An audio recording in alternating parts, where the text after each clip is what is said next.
వేల మంది ఉన్నారు యాక్చువల్గా వైజాగ్ సెమినార్లో మ్యామ్. ఆ రోజు మిమ్మల్ని ఫస్ట్ టైం చూసాను, చాలా ఎగ్జైటింగ్. ఇంకా మీరు చెప్పే ప్రతి మాట నేను నోటెడే.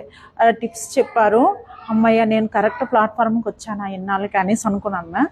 చాలా బాగా నచ్చింది. అక్కడ నుంచి ప్రతి ఒక్కరిని మీలాగే మ్యామ్ చెప్పండి చెప్పండి మ్యామ్ అనేసి అంటుంటే అందరూ చాలా రెస్పెక్ట్ ఇస్తున్నారు మ్యామ్. మీ రిసీవింగ్ బాగుంది మ్యామ్, మీరు మాట్లాడే పద్ధతి బాగుంది మ్యామ్. అంటే నేను సెమినార్కి వెళ్ళి ఇంత మర్యాద నేర్చుకున్నానా అనేసి యాక్చువల్గా అక్కడ నుంచి మీరంటే బిగ్ ఫ్యాన్ మ్యామ్. మీకు అయిపోయాను నాకు తెలియకుండానే. అంటే అప్పుడు మూవీ వరకు అంటే ప్రతి ఒక్కరికి మనం ఇష్టం ఉంటాం, బట్ ఏంటంటే బేసిక్గా క్యారెక్టర్ పరంగా ఒక వ్యక్తి ఇలా ఉంటారా అని మిమ్మల్ని చూసాకే నాకు తెలిసింది మ్యామ్.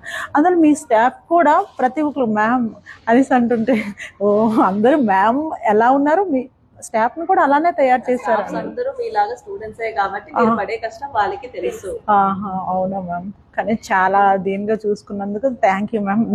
నేనైతే మాత్రం మీ దగ్గర స్టూడెంట్ అయిన నుంచి ఇంకా నా లైఫ్ కొంచెం బాగుంది మ్యామ్. అంతకుముందు ఒకలా ఉండేది, ఇప్పుడు మాత్రం చాలా బెటర్గా ఉంది. ఇక్కడికి వెళ్ళి నేర్చుకున్నారా అని ప్రతి ఒక్కరు అడుగుతున్నారు మ్యామ్. ఓహో సరే అయితే అని వెనక ముందు చూడకుండా మమ్మల్ని బుక్ చేసుకుంటున్నారు అందుకనేసి.